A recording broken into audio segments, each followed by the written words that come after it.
Hi, I'm Bill Eccles, Principal Engineer at Bloomy. Fall is in full swing here in the state of Connecticut, the land of steady habits, a moniker which first appeared in the 1800s. As Connecticut state historian Walter W. Woodward writes, since the 1800s, the land of steady habits has been applied to many different subjects, one of which is proven innovation. You'll no doubt recognize some of the names of Connecticut's innovative corporations and inventors: Pratt & Whitney, Sikorsky, Carrier, Otis, Electric Boat, Stanley, just to name a few. We at Bloomy have had the honor of working with many of these and other innovative Connecticut corporations for the last 29 years, and we're proud to consider ourselves among Connecticut's innovators. But as much as we like to invent and deploy new technologies, we don't like to recreate, reinvent, and redo. We'd much rather invest our energy and resources in improving the products and processes that we already have. One significant area of improvement that we've made is our process for designing closed-loop test systems, also known as hardware-in-the-loop test systems, which may be used as standalone systems or may be part of a larger system integration laboratory, or SIL. Let's look at that process and see where we gained efficiencies and innovated. This diagram shows a fairly representative set of steps that we test system developers undertake to build and deploy test systems. The activities up front are absolutely necessary and are the minimal steps required to deliver a test system. The activities at the end are the nice-to-haves, and they're also the ones that could help save resources in future programs. Unfortunately, the dividing line between the two is often where the program money, if not the program schedule, typically run out. If you could get through these first steps more efficiently somehow, you could free up resources to improve your test equipment processes and product.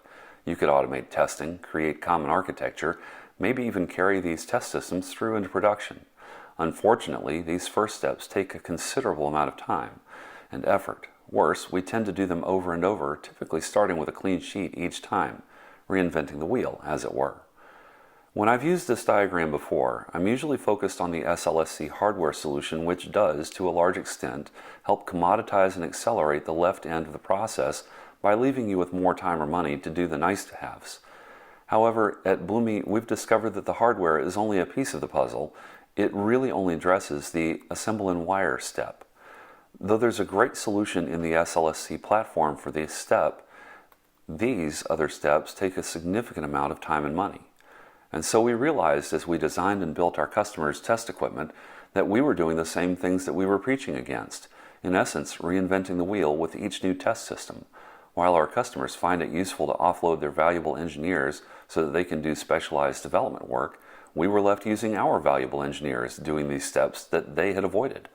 So we needed to solve this problem of how to make these steps, valuable but tedious, go faster and more efficiently, thus creating more value for our customers. In this presentation, I'll outline what we at Bloomy do to minimize wheel reinvention by making these initial development steps more efficient.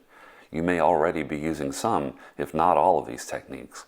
If not, you should be able to apply many of them to your own test system development processes, whether or not you're using the SLSC-enabled Bloomy Mil-Aero test system architecture.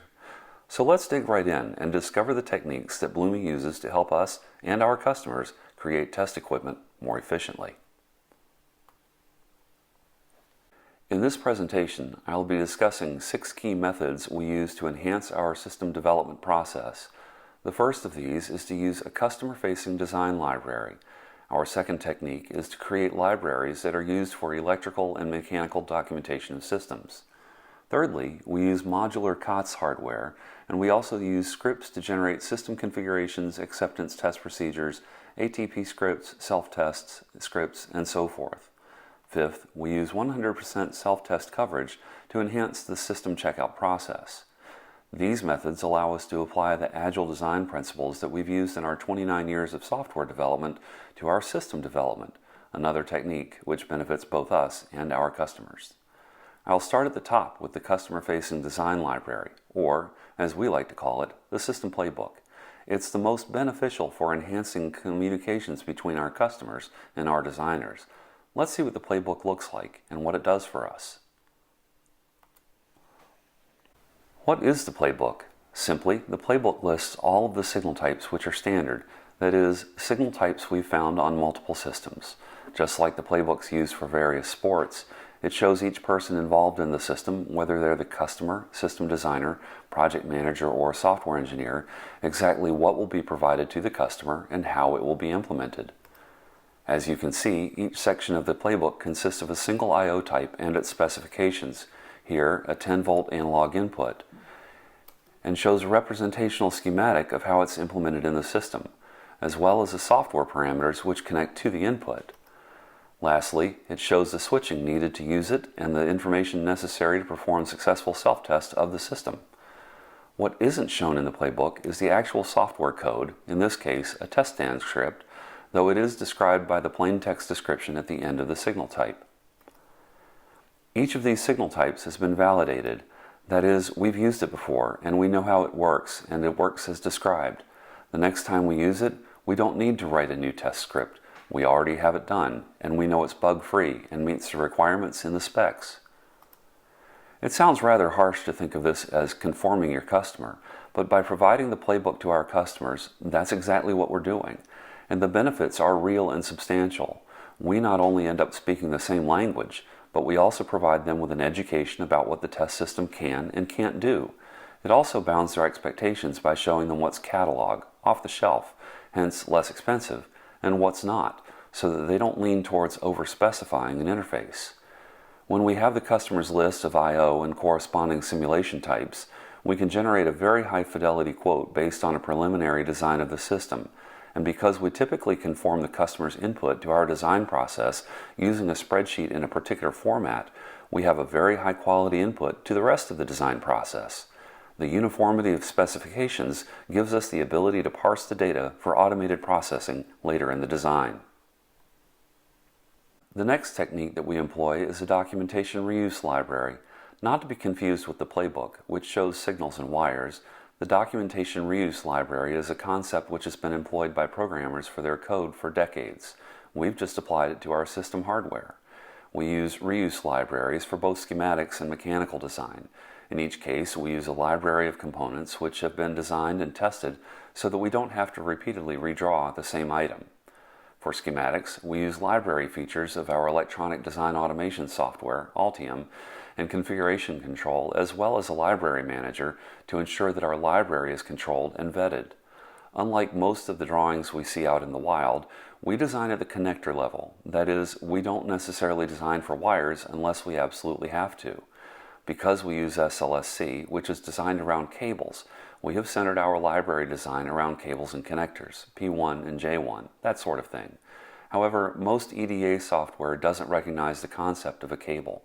With careful and perhaps even clever design, we have managed to use the existing features of our EDA software to produce cable run lists using the same mechanism that would normally produce a wire run list. If you wonder why we produce a cable run list even though we already have a schematic, or why bother with the schematics if we have a signal list, it's because our technicians prefer to work from a wire run style list, our hardware engineers and customers like to troubleshoot from the schematic, and the programmers prefer to work from the signal list. 3 different audiences, 3 different sources of the data. And until we get technicians, hardware engineers, software engineers, and customers to all think alike, this is what we will continue to do. This information is nearly enough to build the system, but we still need assembly drawings, and again, a library and a smarter tool can make your life easier. Like the electrical schematics of the systems, we document the mechanical assembly of the system using CAD. Even though there are some very good 2D CAD packages available ranging in cost from free to several thousands of dollars, we've discovered that 3D models are the most effective way to go. In many cases, we need to show the front, back, and at least one side view of our systems. In 2D, that's 3 drawings we have to do, and very likely 3 different library elements for our reuse library to create and validate. So we developed our library of 3D components and create templates of systems so that we don't have to redo those either. Here's where COTS really pays off though. Most equipment manufacturers can provide us with 3D models of their products, which makes using their product just that much easier than using our own, for which we would have to develop our own 3D models. So when I say download shamelessly, I really mean it. Can't find a 3D model that's exactly like the item you're looking for? We grab something close. an item from a different company, something from an unrelated industry. It really doesn't matter where we start from, and we modify it to be close enough. Once we have the 3D model created, we start churning out the 2D views, and if we have to make a change or add components for an upgrade, creating the modified drawings or mod sheets is as simple as selecting new views and dropping them onto a new 2D sheet. Now, if you're thinking, this is so obvious and I haven't told you anything you probably don't already know, then the message I want you to hear is that if you haven't invested the time in creating these libraries, then you're wasting time every time you redraw the same items over and over. And if your libraries aren't developed using something more sophisticated than Visio, you're also wasting capabilities of a tool set you probably already have on your desktop. It may feel like overkill to use CATIA to create these systems, and it might be. And it takes a lot of effort to develop these libraries right, but that investment will pay for itself for many years in the future. All you need is time and budget to develop these libraries. If you don't have one or both because making planes, trains, or automobiles is your company's business, you can come talk to us. We've made that investment because test equipment is our business. Another method we use, one which enables many of the other techniques I'm discussing here, is the use of modular COTS hardware. The system we use is the Bloomy SLSC-enabled Mil-Aero system architecture, a system architecture developed with NI, which forms the basis of all Mil-Aero SLSC modules. I've discussed this architecture extensively at other conferences, and it's seeing pretty good uptake in the test equipment market. There are presentations online at bloomy.com which you can view to see more details, but I'll give you a general overview of the system now. Here we see the basics of a very complete hardware-in-the-loop test system, the kind that forms the basis of System Integration Labs, SILs. Yours may not have all of these components, but you can see that there is a unit under test, cables, an interface to the test system, some sort of fault injection and signal conditioning, and the model running in a PXI chassis. There's also a real component and switching to automatically switch between the real component and the simulation, and a breakout box because engineers like to touch electrons. There's more detail to this system than I'm explaining right now, but that's enough to show you the majority of a real-time, closed-loop test system, or simulation system as we call it at Bloomy.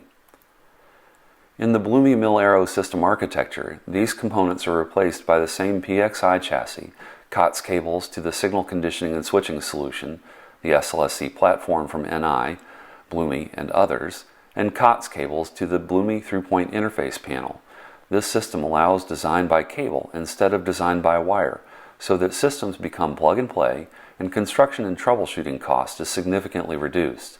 The system also has other built-in benefits, such as built-in breakout boxes on the through-point panels and fault injection and self-test. But even with a COTS system such as the Bloomy architecture, sometimes you find holes that would be best filled by a mass-produced component. We have not shied away from developing these components. In most cases, we weren't reinventing the wheel. We just got tired of rebuilding the same wheels repeatedly. So we created some solutions which are unique to the systems we build. For example, we developed the bus interface module, a component which provides easy, jumper configurable connection to the buses of the SLSC system. When used in conjunction with its library symbol, it's very easy to design and build with. Best of all, it's easy to reconfigure for upgrades or the exceptional rare build or design error, which I say with a smile that you can't see. We also have a cable house manufacture cables for us that an in-house test organization might not have made otherwise. Typically, cable houses have many more people who are skilled at cable building than we do, and they deploy automated wire preparation, which reduces lead time and costs. Once we know about how many cables we'll need, which we know from our quote, we can place an order for these standard cables and just wait for them to arrive. As a test equipment company primarily focused on hardware and software integration, we've learned to outsource the things we don't like to do or that we're not the best at to companies who do these things for a living. By designing and using modular systems, we can create systems from scratch quickly and efficiently. We can also deploy a system with the preliminary I/O of a prototype control to be followed by an upgrade later as more capability is added to the control. This is very similar to the Agile software methodology, which we're applying here and which I'll talk about more later. The flexibility is a great feature made possible by the modular COTS hardware, but it would be useless if the software configuration of this system, which is often quite complex, weren't just as flexible and easily deployable as the hardware. So we've used our 29 years of software development skills to create scripts which make our software deployment as quick as the hardware deployment. The way we ensure that we have as much capability to turn on a dime with our system software, the configurations, ATP scripts, self-test software, and so forth, is to generate them entirely or nearly entirely using scripts. We chose Python for its ease of use when dealing with structured data and for its text handling skills. As long as the database of system connections is accurate, the process of generating the documentation and system software takes only seconds, but the result is that it saves hours of tedium and countless errors. As I noted before, we generate the database of these signals way back in the process when we engage with the customer and begin listing their I/O. This process is enabled by that input, and we get substantial return on that earlier investment. The return is that we don't spend as much time or effort designing the system, so if there's a change in the system along the way, it's not a big deal to regenerate these files. We can also make intermediate releases of the system design or software and hardware as needed. Again, all of these automated outputs are enabled through the use of a database of our customer signals, but the most useful of the outputs, by far, is the self-test script. As I've discussed before in this and other presentations, the self-test calibration signal path is part of the Bloomy mill arrow architecture. The combination of the Bloomy through-point panel and SLSC routing modules, which form a large distributed multiplexer, enables most signals on the front panels to be self-tested.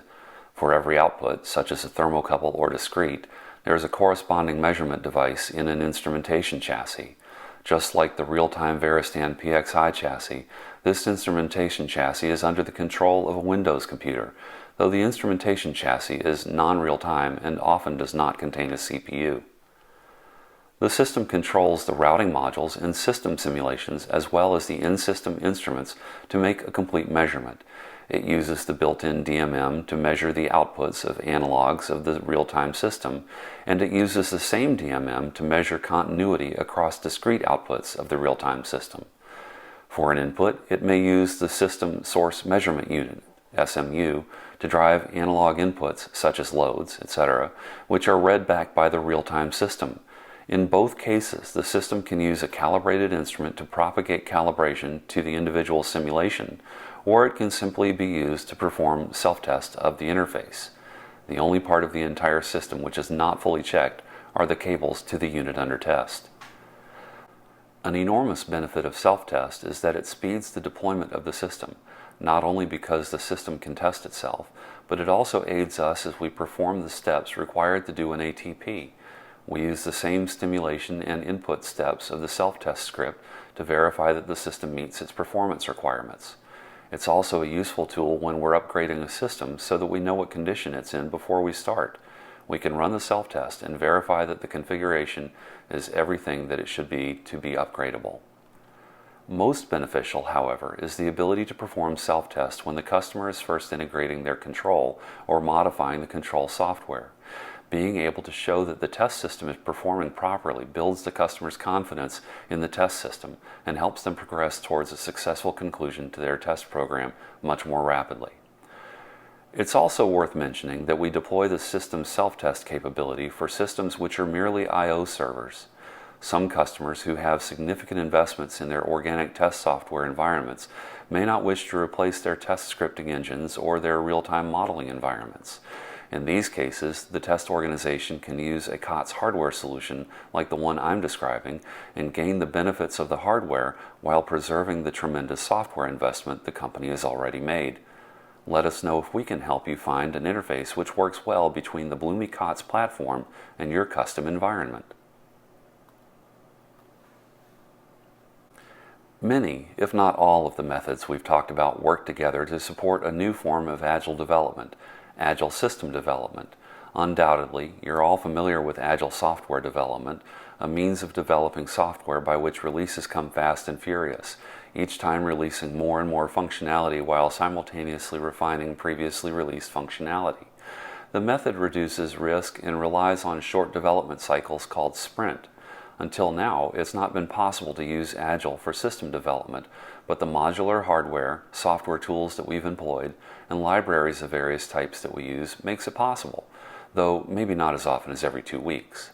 Here are 4 of the essential principles of Agile development from the Agile Alliance's 12 Agile principles. The first is that simplicity is essential. That is, not doing work is elevated to an art form. For this, we use the playbook, reuse libraries, and modular hardware. Each of these helps us reuse what we've already done and minimizes the amount of new work we have to do. Because we can deliver a system whose functionality meets that of a partially functional unit under test, we are also able to make early deliveries of the minimally functional system, which tests only the I/O or communications which are needed by an early release controller.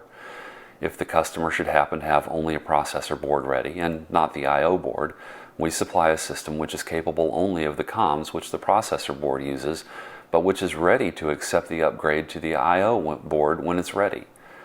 The customer gets an early taste of the system, the ability to develop for the processor board, and to jump on the schedule which would otherwise hinge on delivery of a complete test system. This ability is partly because the system is made from modular components. However, the modularity of the system also allows late changes which would otherwise be difficult to accommodate. Many of you may have used a technology which I developed when I was at Hamilton Sundstrand. It was called the Eccles panel because my last name is Eccles. But as I discovered when I joined Bloomy and was able to see how other companies design test equipment, many of you were also using Eccles panels, though they weren't called Eccles panels because you'd never heard of me.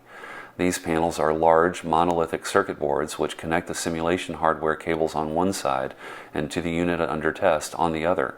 They're great in principle because you get exactly what you designed for. There's no wiring labor in the system, and they're quite effective. However, they are really poor at accommodating last-minute changes because they are printed circuit boards. There are clever workarounds, but why use a workaround if you have a system that does the work for you, such as the SLSC-enabled Mil-Aero architecture? Last but not least, one of the chief principles of Agile, the frequent release of functionality, can be accommodated because large parts of our tool chain and our build processes are automated or simplified. Even if the customer doesn't want an early release of the system, we're able to release preliminary designs quite early in the process and iterate on them quickly as the customer makes changes. And with Agile System Development, we reach the pinnacle of the methods that we at Bloomy have developed and used to build simulation systems for the past 6 years. We use other minor methods to enhance other parts of our system development process, but these are the big 6. If you're not already using some of them, I'd be surprised. But just in case you aren't, here are some recommendations from Bloomy. First, start with a design library. It provides the common language and library for you and your customer to work from. This playbook forms the basis for all of your reuse libraries, scripts, and so forth. It's the most valuable piece of IP you can create in working to make your system development process more efficient. It also allows you to create modular designs and libraries based on a common list of solutions. If you can, use modular hardware which shares a common connection schema too. By moving the level of thinking and building from wires to cables, you can gain a significant increase in efficiency, especially as your technicians build your systems. And if you are an internal test organization, you may want to go one step further in your playbook and associate it with the interface types that your product uses, keeping the product interface requirements and implementation tied to the test system implementation, all under revision control and with the traceability from requirements to test and all points in between. This is where a product like DOORS or NI's Requirements Gateway comes in handy.